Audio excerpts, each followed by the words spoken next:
के एमपीज हैं, upper caste के एमपी हैं। अगर कोई नहीं है तो मुसलमान एमपी बराबर नहीं है। सिर्फ 4% एमपी भारत की पार्लियामेंट में जीत कर आए। बताइए, आज आप तेलंगाना में एक ही मुस्लिम एमपी जीत कर आता है। महाराष्ट्र में 48 लोकसभा की सीटें थीं और उन 48 लोकसभा में एक इम्तियाज जलील कामयाब हुआ था। तो औरंगाबाद में इम्तियाज जलील की कामयाबी को रोकने के लिए तमाम पार्टी के लोग मिल गए। फिरका परस्त भी, नाम निहाद सेकुलर भी मिलकर इम्तियाज जलील को कामयाब होने से रोक दिया। कर्नाटका है, कर्नाटका में एक भी मुस्लिम एमपी नहीं है। महाराष्ट्र भारत का दूसरा बड़ा प्रदेश है। आप जाकर देख लिए, मध्य प्रदेश, राजस्थान, छत्तीसगढ़, दिल्ली, यहां पर कोई मुस्लिम एमपी नहीं जीतता है। गुजरात में 40 साल से एक फिरका परस्ती को हरा दिया। नहीं, आपने फिरका परस्ती को नहीं हराया। अगर फिरका परस्ती को शिकस्त होती तो भारत की पार्लियामेंट में 4% मुसलमान जीत कर नहीं आते, बल्कि 13-14% जीत कर आते। मजलिस इत्तेहादुल मुस्लिमीन का पैगाम यही है कि जब तक भारत में मुसलमानों की सियासी क़यादत मजबूत नहीं होगी, जब तक भारत में मुसलमान सिर्फ वोट डालने वाले बनकर रहेंगे, तो याद रखो तुम्हारी शरीयत पर भी खतरा रहेगा। तुम्हारी मस्जिदों को भी लोग नुकसान पहुंचाने की बातें करेंगे। तुम्हारे मदरसों पर हमले होंगे।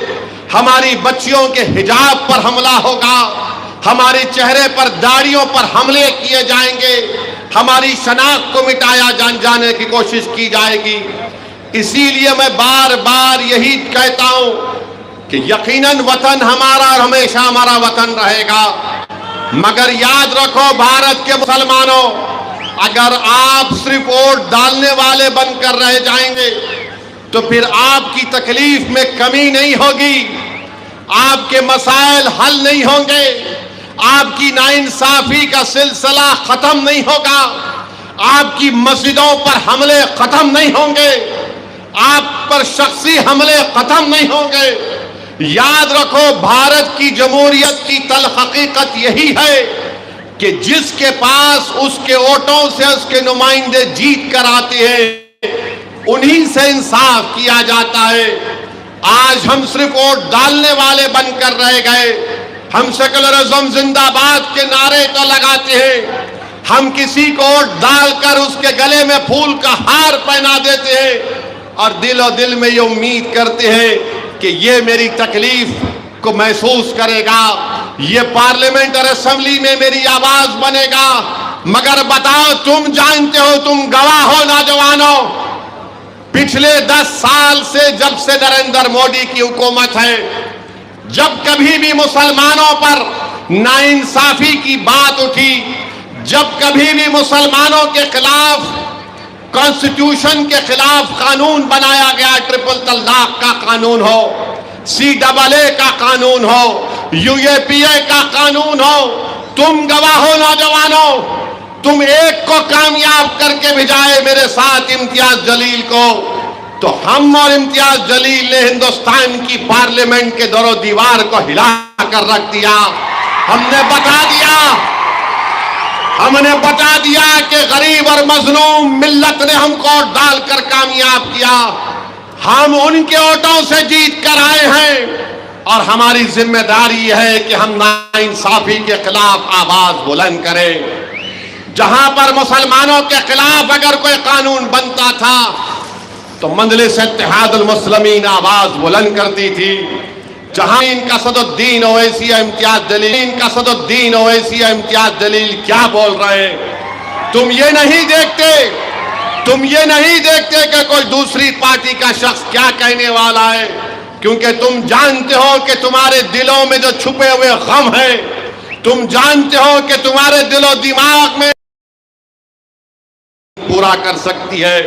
तुम जानते हो कि भारत की पार्लियामेंट में अमित शाह, नरेंद्र मोदी और आरएसएस की आंखों में आंखें डाल कर अगर कोई इंसाफ की बात कर सकता है तो उसका नाम मजलिस इत्तेहादुल मुस्लिमीन है। मेरे अजीज दोस्तों और बुजुर्गों, मगर याद रखो, तुम्हारे ये जज्बाती नारों से हमारी क़यादत नहीं बन जाएगी। तुम्हारे ये नारों से तुम्हारे एमएलए या तुम्हारे कॉर्पोरेटर नहीं जीत जाएंगे। वोट डालना पड़ेगा नौजवानों, मेरे बुजुर्गों, मेरी इज्जतदार मां और बहनों, आपको अपने वोट का इस्तेमाल करना पड़ेगा। मोदी भारत के 19 करोड़ मुसलमानों को सजा दे रहे, इसलिए कि 2024 में हमने मोदी के 370 के ख्वाब को चुकनाचूर कर दिया, उसको मिलिया मटिया मलिक मला दिया। इसलिए मोदी अब कह रहे हैं कि मुसलमानों के पीछे पड़ जाओ, मैं वक्फ का कानून लाऊंगा। मैं बुलडोजर से, जब मैंने पार्लियामेंट में कहा कि मोदी के बुलडोजरों ने मुसलमानों के घरों को तोड़ दिया, तो बीजेपी के लोग बड़े खफा हुए, उठ गए। मैंने कहा कि तुम्हारे यहां पर इतनी बड़ी तादाद में खड़े होकर पुकारने से तुम मेरी जबान को बंद नहीं कर सकोगे। तुम यहां पर 240 हो, मगर याद रखो, मैं 19 करोड़ आवाम का गुलाम बनकर, उनकी जबान बनकर तुम्हारे सामने उनके इंसाफ की बात करने आया हूं। मैं पार्लियामेंट को इसलिए नहीं गया कि वहां पर बैठकर मोदी के भाषण को सुनो। मैं पार्लियामेंट को इसलिए नहीं आया कि तुम जुल्म के बुनियाद पर कानून को बनाओगे तो हम अपनी जबानों को बंद कर लेंगे। तुम इस्लाम और भारत के संविधान के खिलाफ कुछ कहोगे तो असदुद्दीन अवैसी तुम्हारे सामने खड़ा होकर इंसाफ की बात करता आया है और करता रहेगा। तुमने इम्तियाज जलील की कामयाबी को रोका। मैं अकेला जरूर हूं, मगर मैं अकेला इनफरादी तौर पर जरूर हूं, मगर मेरे साथ हजारों करोड़ों नौजवानों की, बुजुर्गों की दुआएं मेरे साथ हैं। मेरे साथ इन नौजवानों के जज्बा है जो आज ये कह चुके हैं कि नौजवान पुकार पुकार कर कह रहा है, भारत का नौजवान, चाहे वो मुसलमान दलित हो, अब मोदी हम तुझसे डरने वाले नहीं है। अब मोदी हम तुझसे डरने वाले नहीं है, हम कभी भी तुझसे नहीं डरे। अरे हम वो हैं मोदी जो सिर्फ अल्लाह से डरते और किसी के माइका लाल से नहीं डरने वाले हम।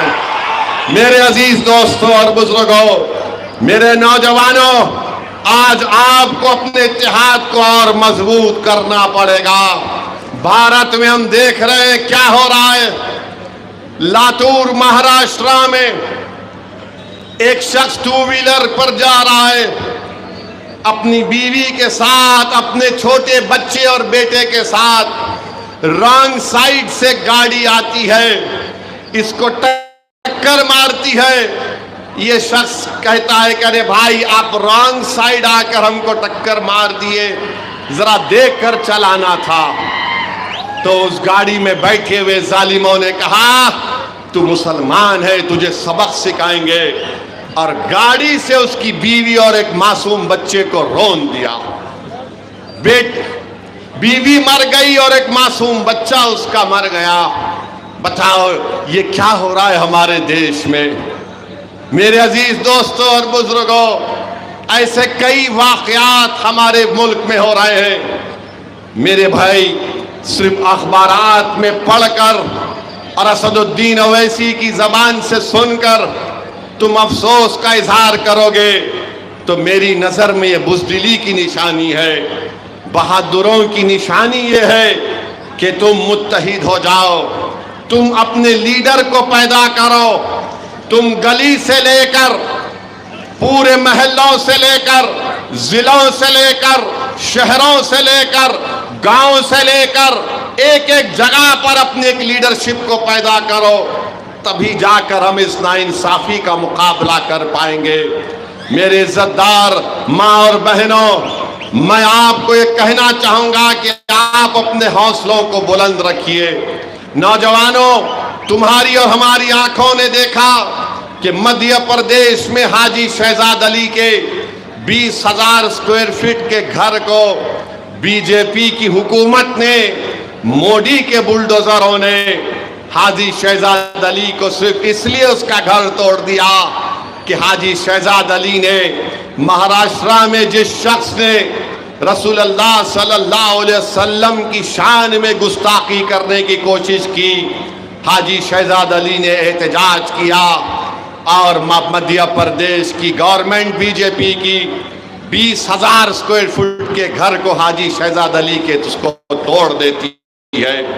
मेरे अजीज दोस्तों और बुजुर्गों, यही चीजें हैं जो हमको पुकार पुकार कर कह रही नौजवानों कि अगर तुम सिर्फ नारे लगाओगे, तुम सिर्फ सीटी बजाओगे, इससे नतीजा नहीं निकलेगा।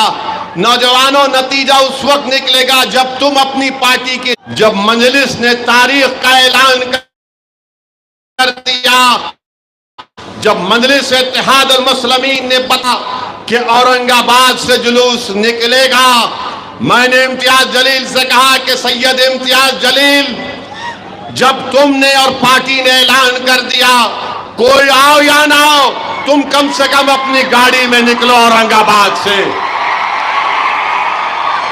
और दुनिया ने देख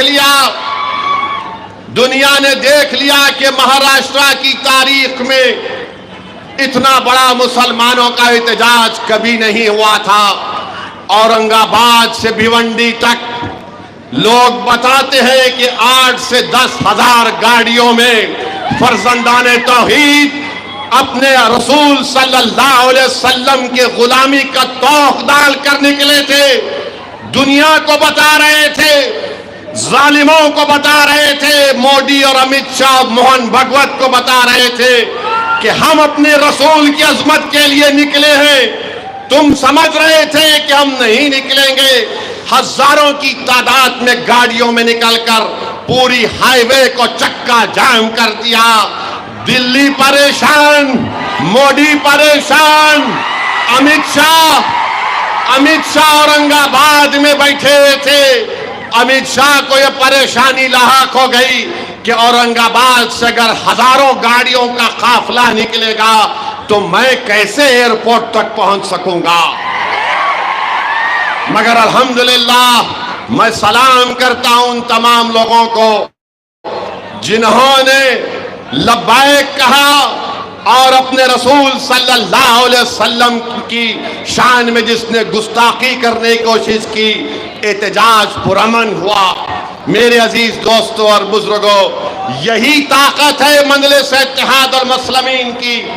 इसी वजह से मजलिस को लोग कहते हैं इनको वोट मत डालो। अरे दुनिया ये समझ रही थी, ये तमाम महाराष्ट्र की नाम निहाद सेकुलर पार्टियां, ये शिवसेना शिंदे की, वो फडणवीस जो होम मिनिस्टर है बीजेपी का, ये समझ रहा था कि इम्तियाज को हमने हरा दिया। मगर इम्तियाज जलील ने बता दिया कि तुम इलेक्शन में पूरे मिलकर तुमने मुझको हरा सके, मगर मैं एहतजाज करने से तुम हमको रोक नहीं पाओगे। हम ताकत है हमारे पास, हम अपनी ताकत को जमहूरी तरीके से दिखाएंगे। मेरे अजीज दोस्तों और बुजुर्गों, महाराष्ट्र के मजलिस इत्तेहाद अल मुस्लिमीन के इस कामयाब एहतजाज के बाद महाराष्ट्र की तमाम पार्टियों को अब समझ में नहीं आ रहा है अब कैसे मजलिस के इस कामयाबी की तरफ बढ़ते हुए कदमों को रोका जाए। मगर मुझे यकीन है कि इंशाअल्लाह ताला महाराष्ट्र के आने वाले असेंबली इंतखाबात में अल्लाह सुब्हानहू तआला नबी करीम सल्लल्लाहु अलैहि वसल्लम के सदक़े और तुफ़ैल में मजलिस इत्तेहाद अल मुस्लिमीन को एक अज़ीमुश्शान कामयाबी से हमकिनार करेगा। मुझे यकीन है कि महाराष्ट्र के असेंबली से मजलिस के एमएलए जीत कर जाएंगे। इम्तियाज जलील कामयाब होगा, मुफ्ती इस्माइल साहब कामयाब होंगे, फारूक शाह एमएलए बनेंगे, फारूक शाबदी शोलापुर का एमएलए बनकर जाएगा, रईस लश्करिया मुंबई से इस जोगेश्वरी का एमएलए बनेगा और मुख्तलिफ असेंबली हल्के जात के उम्मीदवारों का भी ऐलान अनकरीब में कर दिया जाएगा। मेरे अजीज दोस्तों और बुजुर्गों, याद रखो, अगर आज भारत की पार्लियामेंट में मजलिस के अगर 5 से 10 एमपीज कामयाब हो जाते तो क्या भारत की पार्लियामेंट में वक्फ का बिल कोई ला सकता था? मोदी बताओ मेरे को आप। अगर हमारे 5 से 10 एमपी कामयाब हो जाते तो क्या कोई वक्फ का बिल ला सकता था पार्लियामेंट में? मेरे भाई याद रखो, मैं जिंदा रहूं या ना रहूं, मगर तुम अपने जहनों में इस बात को बिठा लो नौजवानों कि भारत की जमहूरियत में तुमको अगर अपनी बात को मनवाना है तो तुमको अपने एमएलएस की जरूरत है, तुमको अपने एमपीज की जरूरत है, तुमको अपने कारपोरेटर की जरूरत है, मेयर की जरूरत है, सरपंच की जरूरत है, जिला परिषद के मेंबर की जरूरत है, कानूनदानों की जरूरत है, डॉक्टरों की जरूरत है, टीचरों की जरूरत है। अरे हर मैदान में हमको अपना मौक़िफ़ बनाना है। सिर्फ यही नहीं है कि हम सिर्फ जलसों में आकर नारे लगाकर खुश होकर चले जाएं। नौजवानों, भारत के मुस्तकबिल में इन तमाम मैदानों में हमको अपना एक मुकाम पैदा करना। और वो मुकाम कैसे पैदा होगा नौजवानों? वो मुकाम सिर्फ असदुद्दीन अवैसी की तारीर सुनने से नहीं पैदा हो सकता है। वो मुकाम अगर हमको हासिल करना है हर मैदान में, हर शोबेजात में, हमको अपनी मस्जिदों को आबाद रखना है, हमको अपनी मस्जिदों को आबाद रखना है, हमको अपने घरों से बुराई का खात्मा करना है, हमको इत्तेहाद को मजबूत करना है, हमको अच्छे इंसान बनना है, हमको इंसाफ करना पड़ेगा। इंसाफ चाहे मुसलमान का हो या हिंदू का हो, इंसाफ करना पड़ेगा। मेरे अजीज दोस्तों और बुजुर्गों, डरने और घबराने की जरूरत नहीं है। ये एक शख्स जो उत्तर प्रदेश गाजियाबाद में बैठकर अपना वीडियो जारी करके रसूलुल्लाह सल्लल्लाहु अलैहि वसल्लम की शान में गुस्ताखी करने की कोशिश किया। मजलिस ने कल हैदराबाद पुलिस कमिश्नर से जाकर मुलाकात की। हमने कहा कि इसके खिलाफ एफआईआर होना चाहिए। बताइए आप, मैं हमारे हिंदू भाइयों से कहना चाह रहा हूं, जो आज भी हमारे देश में ऐसे दलित हमारे भाई हैं, ऐसे बैकवर्ड क्लास के हमारे भाई हैं जो आज भी सेकुलरिज्म पर, सही सेकुलरिज्म को मानते हैं। बताइए, दशहरा आ रहा है, ये कौन है ये शख्स? किसके इशारे पर ये हमारे नबी और रसूल सल्लल्लाहु अलैहि वसल्लम की शान में बकवास बकता है? कौन है ये शख्स जो कह रहा है कि मैं मोहम्मद सल्लल्लाहु अलैहि वसल्लम का एफिजी बनाकर उसको जलाऊंगा? कौन है ये शख्स जो कह रहा है कि शेर खुदा हजरत अली का एफिजी बनाकर जलाऊंगा? बताइए मेरे भाई, आखिर ये नफरत क्यों पैदा हो चुकी है? अरे बताओ, ये क्यों किया जा रहा है मोदी? बताओ मोहन भगवत, तुम्हारी जबान कब खुलती? मोहन भगवत, आरएसएस के सर संचालक का बयान आया कि भारत के हिंदुओं को मुत्तहिद होना पड़ेगा, तभी उनकी हिफाजत होगी। और मोहन भगवत अपने हिंदुओं से कह रहे हैं कि अगर तुम को मुत्तहिद होंगे तो जबान और कास्ट को खत्म करना पड़ेगा। मोहन भगवत से हम पूछना चाह रहे, मोहन भगवत, 10 साल से तो आपके चेले मोदी भारत के वजीर आजम हैं। 10 साल के वजीर आजम के दौर में बताओ मोहन भगवत, हिंदुओं को खतरा पैदा हुआ है? बताओ मोहन भगवत, ट्रिपल तलाक का कानून तुम्हारी पार्टी ने बनाया, 370 अनकॉन्स्टिट्यूशनल तरीके से निकाया, CAA का कानून संविधान के खिलाफ मजहब पर बनाया, UAPA का कानून और गंदा कर दिया। तुमने क्या क्या कानून बना दिए सिर्फ एक समुदाय के खिलाफ। उसका नाम मुसलमान है। और उसके बाद मोहन भागवत 10 साल के बाद कह रहे कि भारत के 78 करोड़ हिंदुओं को खतरा है। अरे मोहन भागवत, तुम तो मोदी की बेइज्जती कर रहे हो, तुम तो नरेंद्र मोदी की धज्जियां उड़ा रहे हो।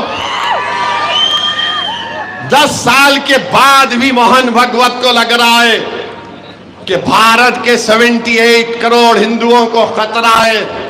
सुनो मोहन भागवत, न भारत के हिंदुओं को खतरा है, न भारत के मुसलमानों को कोई खतरा है। हां, एक खतरा भारत के मुसलमानों को, हिंदुओं को, दलितों को, आदिवासियों को, सिखों को, ईसाइयों को है। वो किससे है? नरेंद्र मोदी और मोहन भागवत से खतरा है। हमको खतरा तुमसे है। और मोहन भागवत सुनो, चीन भारत की 2000 स्क्वायर किलोमीटर पर कब्जा करके बैठ गया और मोदी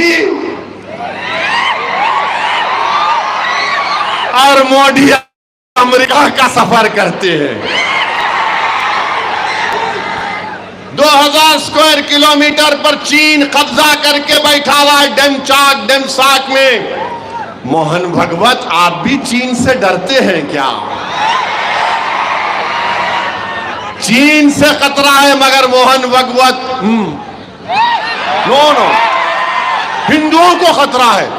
अबे चीन कब्जा करके बैठा है, उसकी बात नहीं करेंगे। चीन पूरे भारत के अतराफ के ममालिक में बैठा हुआ है, मोहन भागवत नहीं बोलेंगे। मेरे भाई, मोदी ने हिंदुओं को तकलीफ दी, मोदी ने मुसलमानों को तकलीफ दी, मोदी ने दलितों को, आदिवासियों को, ओबीसी को तकलीफ दी। बताओ 10 साल में मोदी ने इन तमाम नौजवानों को कोई रोजगार दिया, नौकरी दी? लाखों नौजवान बेरोजगार, उनका मुकद्दर बन चुका है। मगर मोदी आके क्या बोलते हैं? झारखंड में जाकर बोलते हैं यहां पर पॉपुलेशन बदल रहा है। अरे मोदी, नौकरी दो, चीन को भगाओ, इकोनॉमी को रिवाइव करो, मगर कुछ नहीं। भगवत कह रहे हिंदुओं को खतरा। मेरे अजीज दोस्तों और बुजुर्गों, ये एक मजाक मोहन भागवत भारत की 130 करोड़ जनता से कर रहे हैं। मेरे अजीज दोस्तों और बुजुर्गों, वक्फ का कानून बनाया गया, बिल लाया गया, और कानून में जब मैं वक्फ के इस बिल के ऊपर बोलना शुरू किया तो कई बीजेपी आरएसएस के चुरकुट, कई बीजेपी आरएसएस के इनके सो कॉल इंटेलेक्चुअल्स ये बोलते नहीं, वक्फ बोर्ड जहां पे बोला डिक्लेयर कर देता वक्फ की प्रॉपर्टी। अरे दीवानो, वक्फ बोर्ड किसी की प्रॉपर्टी को वक्फ डिक्लेयर नहीं कर सकता। मुझे कोई बीजेपी के एमपी पार्लियामेंट में बोले अरे नहीं ओवैसी, आपके मुसलमान खेत में जाके सूरे फातिहा पढ़ लेते, आपके मुसलमान कहीं पर नमाज पढ़ लेते और बाद में बोल देते वक्फ हो गया। मैंने कहा महाशय, आप तो बड़े अक्लमंद हैं, लगता है आपने बड़ी गहरी सोच से इस बात को कहा। बोले हाँ मैं पढ़ता हूं। मैंने कहा एक बात सुनो, भारत की पार्लियामेंट में जब नमाज का वक्त होगा मैं भी जाके पढ़ लूं तो क्या मेरी प्रॉपर्टी हो जाती वक्फ की वो पार्लियामेंट? वक्फ वो हो सकता है जो प्रॉपर्टी मेरी है मैं वक्फ कर सकता हूं। मैं किसी की प्रॉपर्टी जायदाद लेकर वक्फ नहीं कर सकता।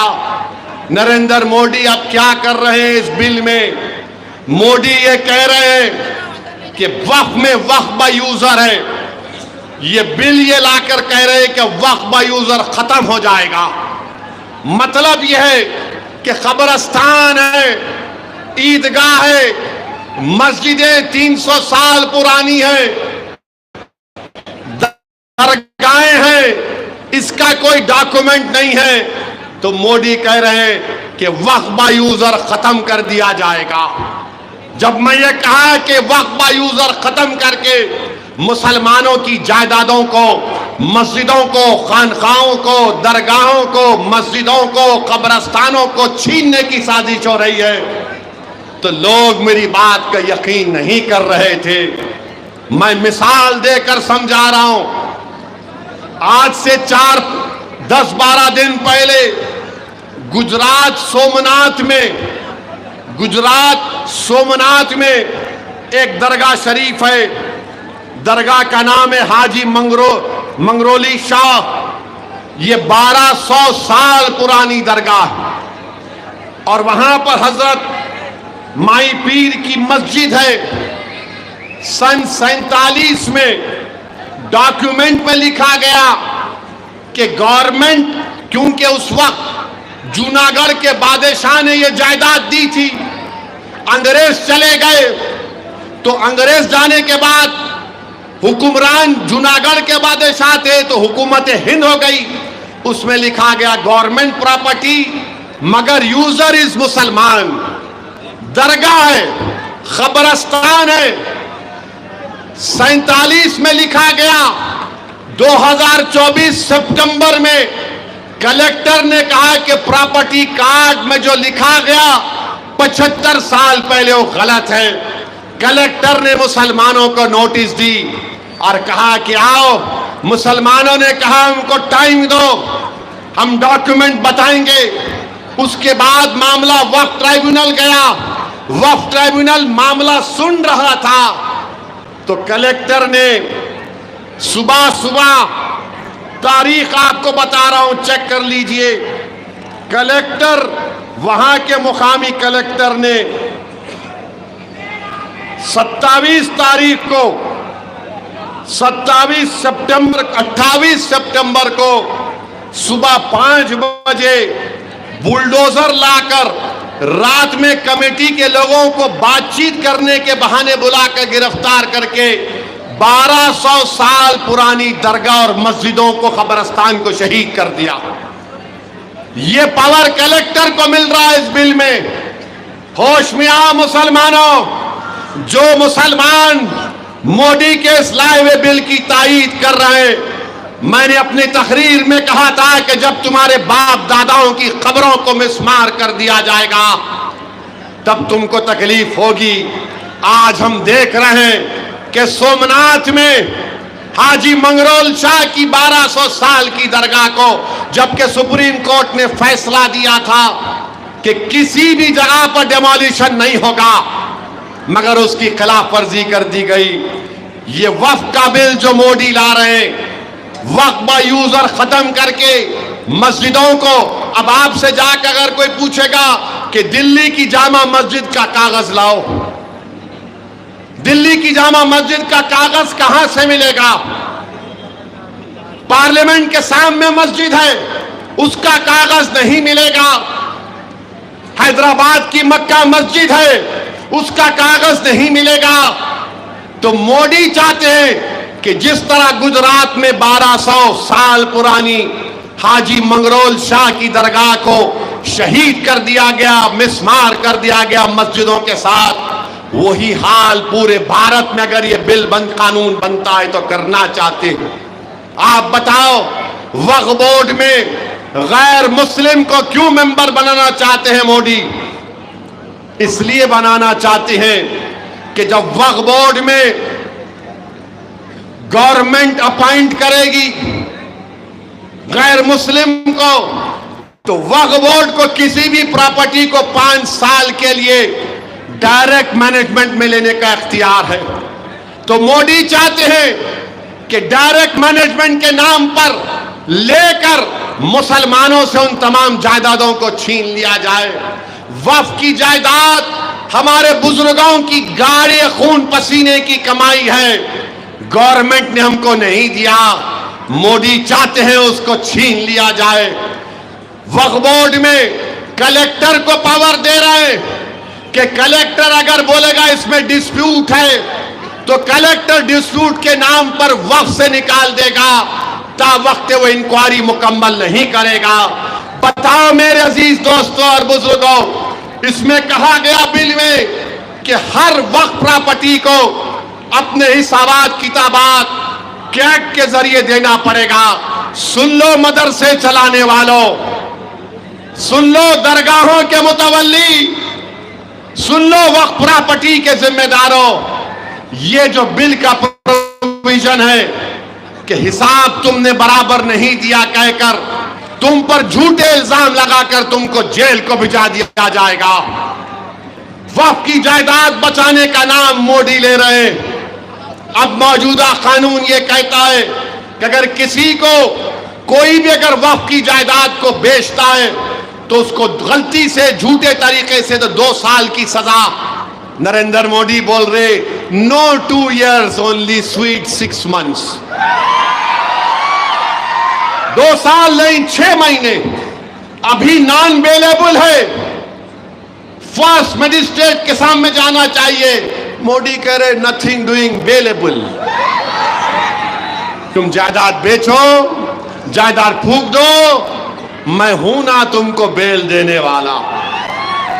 मेरे भाई, एक एक चीज लिमिटेशन एक्ट। अच्छा, ये बीजेपी के लोग बोलते ये मानों में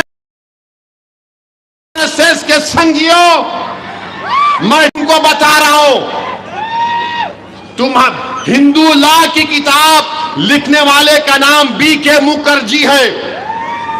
बीके मुखर्जी की किताब पढ़ो, उसमें लिखा हुआ है कि हिंदू धर्म में भी वक्फ यूजर है। हिंदू धर्म में बीके मुखर्जी की किताब कानून की किताब है।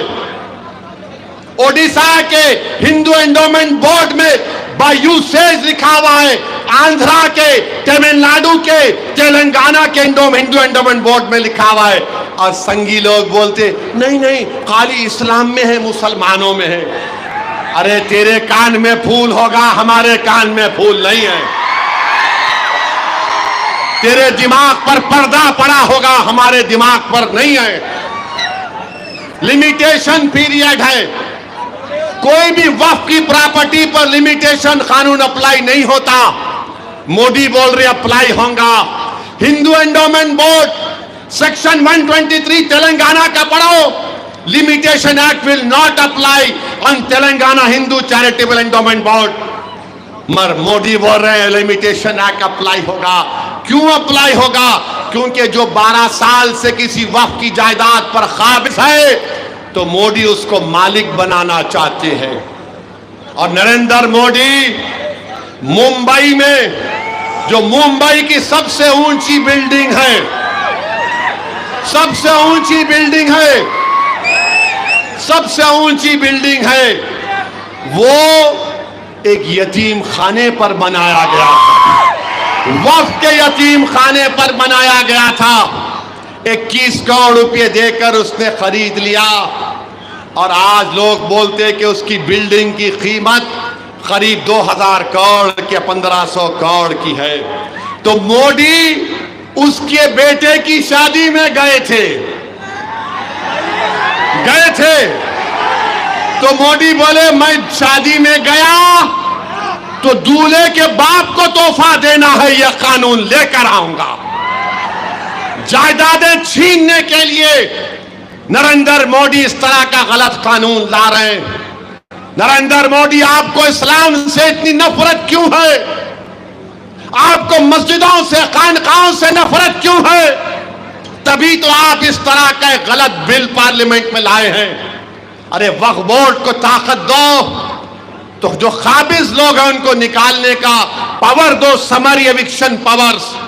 जो हिंदू एंडोमेंट बोर्ड में, हिंदू एंडोमेंट बोर्ड के कमिश्नर के पास पावर है कि किसी भी प्रॉपर्टी को काबिज को निकाल कर फेंक सकते हैं। किराया बढ़ाने का पावर दो, मगर मोदी नहीं देना चाहती है। मेरे भाई, होशियार और चौकन्ना रहिए। All India Muslim personal law board अगर आपसे कहेगा, हमसे कहेगा कि इस बिल के खिलाफ हमको एहतजाज करना है, तो क्या आप पुरअमन एहतजाज के लिए तैयार हैं? आप एहतजाज के लिए तैयार हैं? हाथ उठाकर बताइए कि आप एहतजाज के लिए तैयार हैं। और नारा लगाइए मेरे साथ, ताकि मोदी को मालूम हो जाए कि तुम्हारे इस बिल को हम रिजेक्ट करते। नारे तकबीर, नारे तकबीर। मेरे अजीज दोस्तों और बुजुर्गों, एक और अहम बात जो मैं आपसे करना चाह रहा था, अभी खत्म नहीं हुआ। कहां जा रहे हैं? बैठो अभी। नहीं, घर से फोन आया, कहते जल्दी आते नहीं आते तो नहीं नहीं आया ना चीचा फोन नहीं आया। भी तो जाके थोड़ा सुन लो, दिल का मामला है। मैं एक और अहम बात आपके सामने करना चाह रहा था। जो कुछ फलस्तीन में हो रहा है, 1 साल कल हो जाएगा, 1 साल कल हो जाएगा। 40,000 से ज्यादा फलस्तीनियों का कत्ल बेंजामिन नेतन्याहू की हुकूमत ने किया, जिसमें से 10,000 बच्चे हैं मासूम, जिसमें से 12,000 के करीब खवातीन हैं। और इन 40,000 को छोड़कर 10,000 लोग बिल्डिंगों के नीचे अभी हैं, बिल्डिंग्स के नीचे हैं लोग। मेरे भाई, ये क्यों इनको मारा जा रहा है? इसलिए फलस्तीनियों को मारा जा रहा है, इसलिए कि वो मस्जिद अक्सा अल कुद्स शरीफ की, बैतुल मुक़द्दस मस्जिद अक्सा के तहफ़्फ़ुज़ के लिए खड़े हुए हैं। वो कह रहे हैं कि अल कुद्स हमारा है, हम इसको आजाद करा कर रखेंगे। इसीलिए बेंजामिन नेतन्याहू की जालिम हुकूमत ने इन गरीबों को, मजलूमों को, इन बहादुरों को, 40,000 से ज्यादा को, जो मस्जिद अक्सा की बाजियाबी के लिए, बैतुल मुक़द्दस की बाजियाबी के लिए 75 साल से लड़ रहे, 1 साल में 40,000 से ज्यादा फलस्तीनी मुसलमानों का कत्लेआम इस शैतान बेंजामिन नेतन्याहू ने किया। मेरे भाई, जो कोई भी मस्जिद अक्सा के लिए उठ रहा है, उसको मारा जा रहा है, कत्ल कर दिया जा रहा है। याद रखो, यह मसला सिर्फ सुन्नी शिया का मसला नहीं है, यह मसला मुसलमानों का मसला है। यह मसला सिर्फ मुसलमानों का नहीं है, फलस्तीनियों का इंसाफ का मसला है। यह इनकी खुद मुख्तारी का मसला है, यह इनकी मुमलिकत, उनकी जमीन का भी मसला है। और अगर कोई ये कहेगा, असबियत की बात करेगा, तो तुम सरासर गलत हो। मस्जिद अक्सा मुसलमानों की है, सुन्नियों की भी है, शियाओं की भी है। सुन्नियों में अगर कोई कहेगा कि क्या यह अहले हदीस की है, क्या यह तबलीगियों की है, क्या यह देवबंदियों की है, क्या यह बरेलवियों की है, क्या यह सूफियों की है? अरे नहीं मेरे भाई, ये सबका है।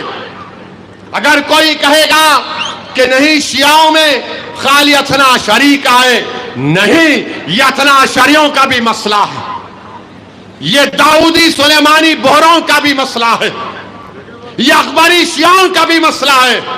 क्यों यह मसला है? क्योंकि अल कुद्स शरीफ है, ये बैतुल मुक़द्दस मस्जिद अक्सा है। क्यों हमारे लिए अहमियत है?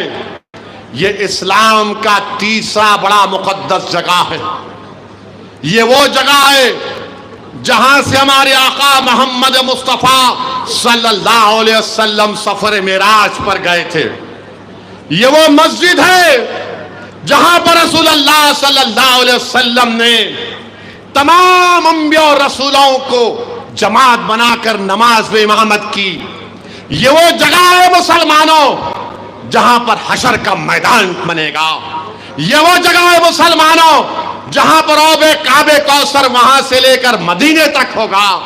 ये वो जगह है मुसलमानों जहां पर रसूलुल्लाह सल्लल्लाहु अलैहि वसल्लम ने फरमा दिया कि इस जगह पर हमेशा अल्लाह इसे 40 खुतूब और अब्दाल को रखेगा। जो दुआ करेंगे अल्लाह उनकी दुआओं को कबूल करेगा। ये वो जगह है जहां पर आकाए दो आलम सल्लल्लाहु अलैहि वसल्लम ने फरमाया कि ये मुजाहिदीन की सरजमीन है जो सुबह क़यामत तक बातिल से मुकाबला करेगा। ये वो जगह है जहां पर अल्लाह की रहमतें नाजिल होती है। ये वो जगह है मुसलमानों जहां की मां ने अपनी औलाद की लाशों को देखकर भी कहा कि या मोहम्मद सल्लल्लाहु अलैहि वसल्लम, मैंने आपने दीन के लिए अपनी औलाद को कुर्बान कर दिया।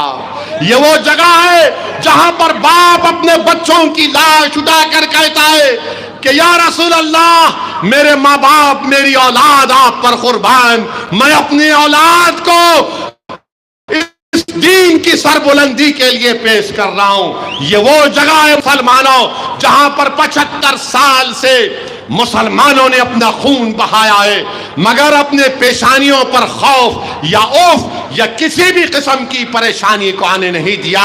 हम सलाम करते हैं उस सरजमीन के फलस्तीनियों को, हम सलाम करते हैं वहां के मुजाहिदीन को, हम सलाम करते हैं वहां की माओ को, हम सलाम करते हैं वहां के नौजवानों को, हम सलाम करते हैं वहां के उन मासूम बच्चों को जो आज रो रहे हैं, अपने माँ बाप को तलाश कर रहे हैं। हम सलाम करते हैं उन मासूम बच्चों को जो भूख और फाके की जिंदगी गुजार रहे हैं। हम सलाम करते हैं उन तमाम लोगों को जिसको तूर सीनीन की जगह कहा गया। इंशाअल्लाह ताला वो लोग कामयाब होंगे। वही जगह है जहां पर अल्लाह सुब्हाना व तआला इनको कामयाब और कामरान करेगा। अरे जालिम शैतान बेंयामिन नेतन्याहू, तू अगर ईरान में इस्माइल हनिया को मार सकता है उस जगह पर, तो तूने 40,000 मासूम फलस्तीनियों को क्यों मारा?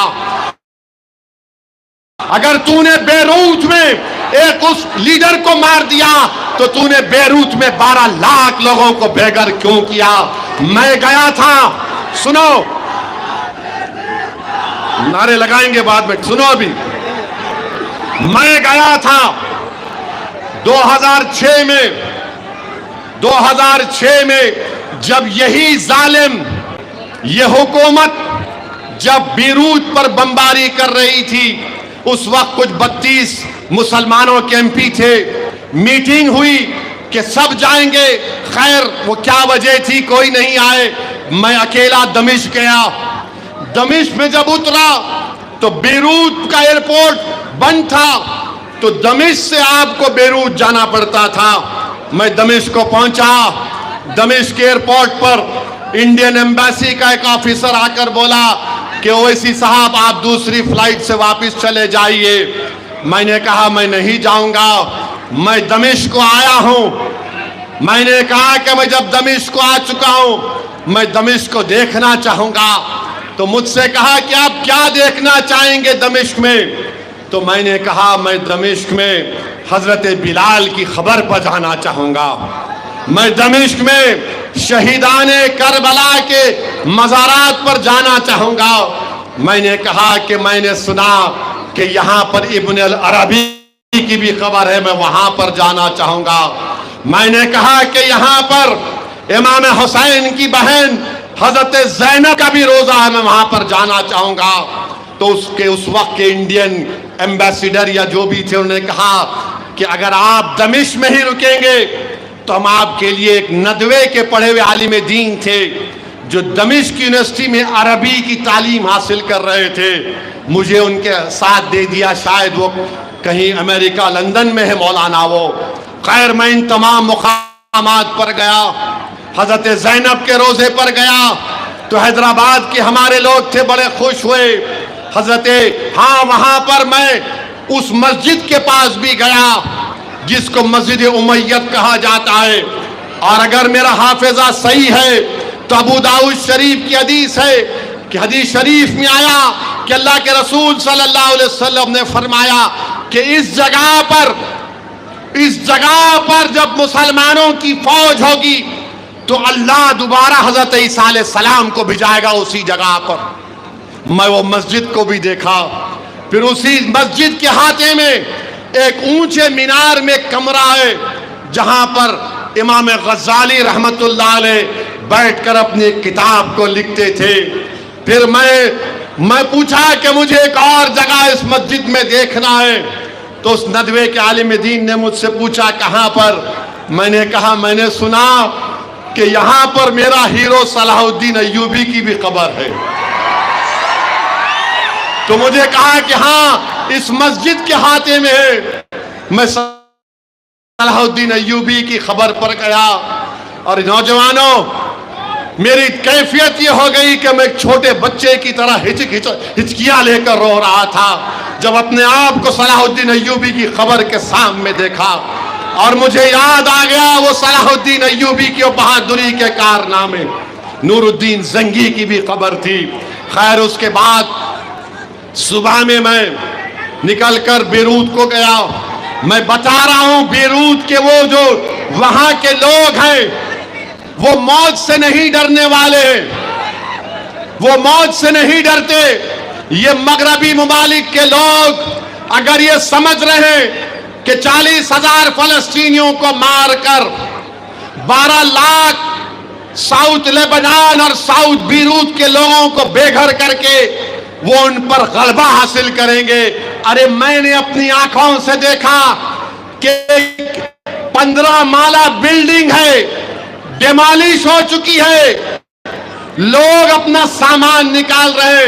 किसी ने उनसे कहा कि ये हिंदुस्तान से आया है, तो मेरे पास आया और मुझे रोते हुए कहा कि मेरे भाई मुझे माफ कर देना।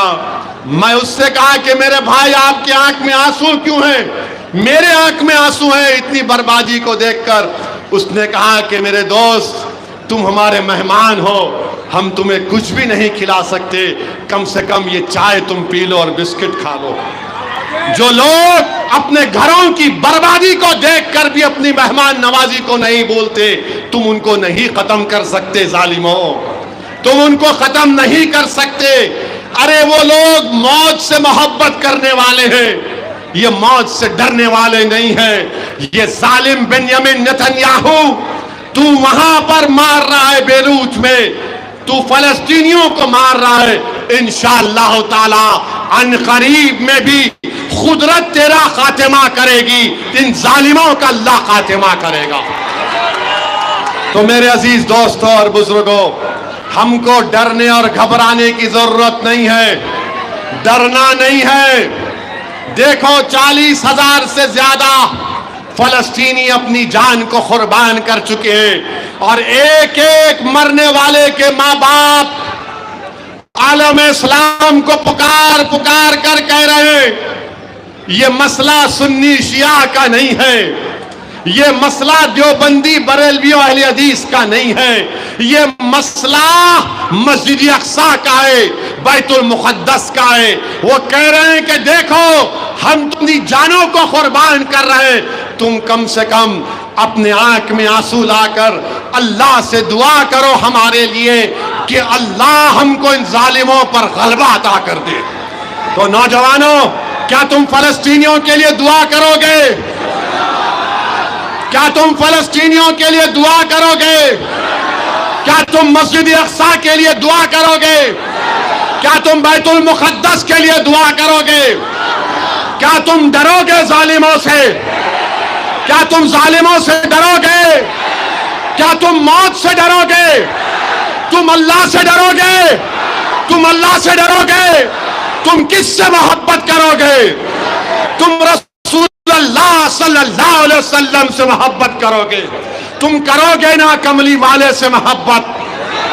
हम सब करेंगे ना, क्योंकि हम उनका सदका खाने वाले, हम उनका सदका खाने वाले हैं। तो डरने और घबराने की जरूरत नहीं है।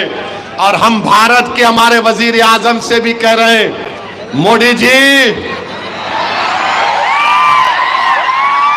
ये बेंयामिन नेतन्याहू को समझाओ, सीज फायर करो। 12-15 लाख फलस्तीनी बेघर हो गए, मगर मैं देखा हूं उनके हौसलों को, ये मौत से डरने वाले नहीं हैं। उस सरजमीन पर बसने वाले अगर एक बच्चा भी होगा, सुन ले बेंजामिन नेतन्याहू, अगर एक बच्चा भी रहेगा फलस्तीनी, वो पत्थर उठाकर कहेगा अल्लाहू अकबर, अल्लाहू अकबर, अल्लाहू अकबर। रियासती हुकूमत से कुछ कहना चाह रहा हूं। अभी हमारे मजाज साहब ने कहा कि यहां पर नए जो कांग्रेस के सदर मुंतखब हुए हैं, मैं उनको भी मुबारकबाद देता हूं। क्या गौड़ साहब नाम? हाँ, महेश गौड़ को मुबारकबाद देता हूं, मगर हम उनसे भी कहना चाह रहे हैं, भारत में जो गरीब मुसलमान और दलित हैं, वो जो घर अपना बनाते हैं ना गौड़ साहब, गवर्नमेंट उनको जमीन नहीं देती, गवर्नमेंट उनको जमीन नहीं देती। हम अपने खून पसीने से एक साथ पर जमीन लेकर, हट जाइए, बैठो, आ जाओ, हाँ, बैठो, आराम से, छोड़ दो, आन दो, यहाँ आन दो, आ जाओ। हाँ, दूल्हे भाई बैठो, दूल्हे भाई को बिठा लो जरा। हाँ, तुम होश में, मैं बेहोश हूं, बैठो। अरे बाप, आ जाओ, आओ, क्या करते करो।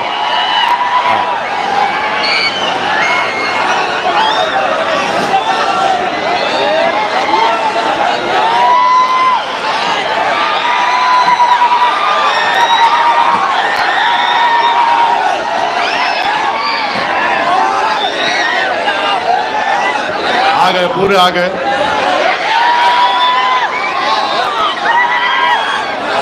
आराम से मीडिया को डिस्टर्ब मत करो, उधर ना को छोड़ो, मीडिया को डिस्टर्ब मत करिए। अब आप क्या करें, अभी तोड़ के आ गए ना,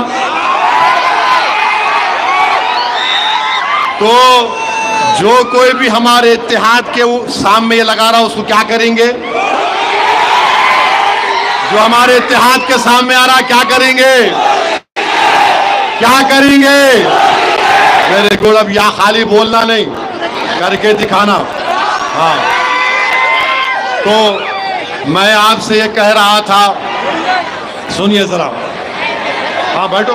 अरे तुम लोग कहीं खड़े हो, बैठो। अपने हैं ये बच्चे, भाया है अपने, बैठो।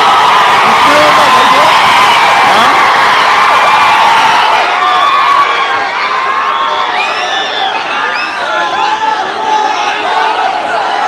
कुछ नहीं होता, इंशाअल्लाह ताला जब मौत लिखी हुई होती, कोई बात नहीं। एक बात सुनिए आप,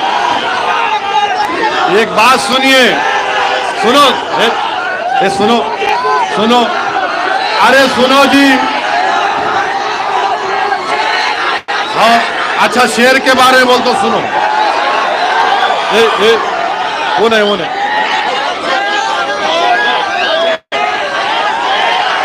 सुनो।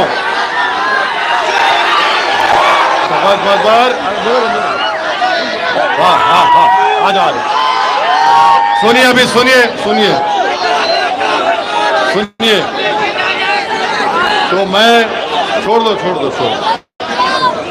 मैं हमारे महेश गौड़ साहब से कहना चाहूंगा कि पूरे भारत में जो मुसलमानों का एक बहुत बड़ा तबका है, हम जमीन बड़ी तकलीफों से खरीदते हैं और उसके बाद बड़ी तकलीफों से अपना घर को बनाते हैं। कोई सरकारों ने हमको कोई नहीं दिया, तो हम उनसे अपील करेंगे कि जो मजाज साहब ने जो कैनाल के बारे में कहा, वहां पर कोर्ट का स्टे है और कोर्ट के स्टे को और कानून को का पासो लिहाज रखकर हुकूमत फैसला करेगी। मैं हमारी हुकूमत से भी कहना चाह रहा हूं, आप ताजमहल बनाना चाहते बनाओ, मगर एक बात याद रखो, एक बात याद रखो, ताजमहल बनाते वक्त हम गरीबों के घर को तकलीफ मत दो, हम गरीबों के घरों को तकलीफ मत दो आप। हम बड़े खून और पसीने से, अपने आंसुओं से हमारे घर की एक एक ईंट को बनाए हैं। हुकूमत का तो काम यह होना चाहिए कि कोर्ट को लोग जाने से पहले वो अच्छा फैसला करे। और कांग्रेस की हुकूमत तो 5 गारंटी दी थी ना, आप गारंटियों पर आपको वोट मिला, आप गरीबों की मदद करने के लिए आए हैं। मैं कांग्रेस की हुकूमत को याद दिलाना चाहता हूं, 2013 का लैंड एक्विजिशन का कानून यूपीए की सरकार मनमोहन सिंह ने बनाया था। आप उसको सामने रखो, आप उसको सामने रखकर फैसला करो।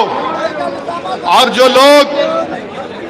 जो लोग एफटीएल की बात कर रहे हैं, तो जो नया सेक्रेटेरिएट हैदराबाद में बनाया गया वो भी हुसैन सागर के कट्टे में बनाया गया है, जहां पर भारत के बड़े बड़े सियासतदानों की समाधियां हैं, वो भी कट्टे एफटीएल में है।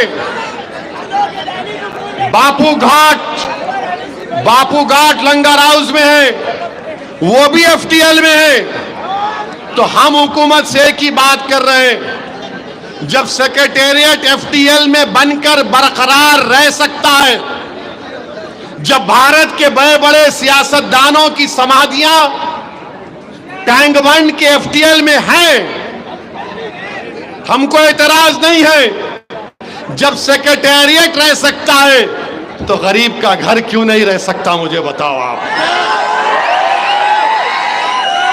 उस सेक्रेटेरिएट में केसीआर भी बैठे, अब रेवंत रेड्डी भी बैठ रहे हैं। जब आप दोनों बैठ सकते हैं तो हमारी अम्मा अपने घर में नहीं बैठ सकती क्या? जब वो सेक्रेटेरिएट एफटीएल में है, तो मेरे भाई, जहां पर हुकूमत फैसले करती है वो खुद लेक बेड में है, तो आप हमारे बेड को क्यों छीनना चाह रहे हैं? आप अपनी कुर्सी पर बैठो, हम अपने घर में रहना चाहते हैं। तो हुकूमत का काम यह है कि अच्छा फैसला करें। आप खूबसूरत बनाना चाहते हैं, हम तैयार हैं, मगर मेरे भाई, हमारे गरीबों के घर को भी आपको देखना पड़ेगा। और हम उम्मीद करते हैं कि हुकूमत एक अच्छा फैसला लेगी। मैं निजामाबाद को कई मरतबे आया हूं, और मैं यहां पर आकर अगर मैं डी श्रीनिवास साहब के बारे में बात ना कहूं तो अच्छा नहीं होगा। वो निजामाबाद के एक बहुत बड़े पुराने सियासतदान थे। निजामाबाद में उन्होंने बहुत कुछ काम किया और आज वो इस दुनिया में नहीं है। यकीनन डी श्रीनिवास को साहब को हम याद करते हैं। मैंने उनके फर्जंद से भी मिलकर उनको पुरसा दिया था। तो निजामाबाद को आया हूं, तो मेरी आपसे दवन गुजारिश ये है कि मंजलिस को निजामाबाद में मजबूत करिए। और हम हुकूमत से ये मुतालबा करते हैं कि कामारेड्डी में जो बच्चे गिरफ्तार हुए हैं उनको जल्द से जल्द हुकूमत रिहा करवाए। निजामाबाद में जो बच्चे जेल में हैं, और तकलीफ की बात यह है, तकलीफ की बात यह है कि एक एडवोकेट साहब हैं, मामला स्कूल में हुआ। ये एडवोकेट साहब स्कूल में जाकर वहां पर अपनी रोटी सेक लिए। एडवोकेट साहब बोले, देखो तुम्हारा मामला गड़बड़ है, 30 लाख दे दो मेरे को। 30 लाख ले लिए, 25 लाख की मिठाई अपने जेब में रख लिए। 5 लाख वो बेचारे बच्ची के खानदान को दिए। वकील साहब तुम्हारा मकसद क्या है? मकसूद कई कुरे बाबा ऐसे कामा करना। अरे तेरी बेटी से होता तो क्या करता? ऐसा नहीं करना मकसूद। जल्दी वो पैसे निकालो, वो बच्चों की बेल कराओ तुम, और पूरे पैसे निकाल के स्कूल को वापस करो तुम। मेरे को कोई बता रहे थे उनके घर पे भी चले गए लोग, जरा गए थे, घर पे भी गए थे। ऐसा नहीं होना, नॉट गुड, वेरी बैड। और हम हुकूमत से ये मुतालबा करते हैं कि जैनूर में फसाद हुआ। ये थाली क्या मार रहे जी? है थाली मारते जी? हाँ,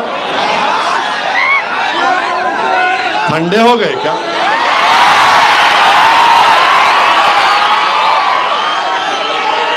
जैनूर में सुनो सुनो, अरे अरे खत्म कर रहा खैरो। जैनूर में जो फसाद हुआ, जैनूर में जो फसाद हुआ वो एक मंसूबाबंद तरीके से हुआ। हम चीफ मिनिस्टर से मिले और उनसे कहा कि पुराना आदिलाबाद, पुराना निजामाबाद, पुराना रंगारेड्डी डिस्ट्रिक्ट, पुराना महबूब नगर, इन 4-5 पुराने जिलों में जहां पर कम्युनल वायलेंस की हिस्ट्री है, वहां पर बेहतरीन पुलिस ऑफिसर का तकर्रुर करो आप। Constable, SI, CI, DSP, SP, ASP से लेकर बेहतरीन लोगों को रखो आप। बीजेपी यही चाहती है गड़बड़ होना, तो बीजेपी आरएसएस के एजेंडे में नाकाम करना है तो अच्छे और स्ट्रिक्ट पुलिस ऑफिसर्स का तकर्रुर करना जरूरी है। हम उम्मीद करते हैं कि गवर्नमेंट मजलिस की इस तजवीज को कबूल करेगी और जैनूर में हिंदू, मुसलमान और आदिवासियों का जो नुकसान हुआ है, कलेक्टर रिपोर्ट बनाकर भेजा है 16 करोड़ का नुकसान हुआ, तो हम तेलंगाना की हुकूमत से मुतालबा करते हैं कि हर किसी मजहब का नुकसान हुआ, गवर्नमेंट उनको कंपनसेशन दे और उनको देकर उन गरीबों की मदद करे। और हम चाहते हैं कि जैनूर में आदिवासियों और मुसलमानों में एक पुरअमन फिजा पैदा हो, वहां पर डर और खौफ का माहौल ना हो। और हम ये चाहते हैं कि जो लोग, जो ताकतें वहां पर जहर फैला रही है, हम हुकूमत से इस बात का मुतालबा करते हैं कि जहर फैलाने वालों का इलाज करो, इनको बताओ कि जहर नहीं फैला सकते। बहरहाल मेरे अजीज दोस्तों और बुजुर्गों, मेरी आप तमाम से गुजारिश है कि निजामाबाद में मजलिस को मजबूत करिए, फलस्तीनियों के लिए दुआ करिए। महाराष्ट्र में मजलिस इत्तेहादुल मुस्लिमीन की कामयाबी के लिए दुआ करिए कि महाराष्ट्र में मजलिस इत्तेहादुल मुस्लिमीन के बड़ी तादाद में एमएलए जीत कर आए और इंशाअल्लाह जिस तरह मोदी हरियाणा और कश्मीर में बाय बाय हो रहे हैं, महाराष्ट्र में भी गुड बाय हो जाएंगे। मजलिस के एमएलए जीतेंगे इम्तियाज की क़ियादत में, और उसके बाद अगर कोई चिरकुट कुछ बोलेगा तो फिर ठीक नहीं होगा। तो आप कितनों के रिश्तेदार महाराष्ट्र में हाथ उठाओ? वो बहुत बड़ी तादाद है तुम लोगों की। जरा एक फोन मिला के बोलना, बोल देना महाराष्ट्र में आसमानों पे क्या फिरेंगी,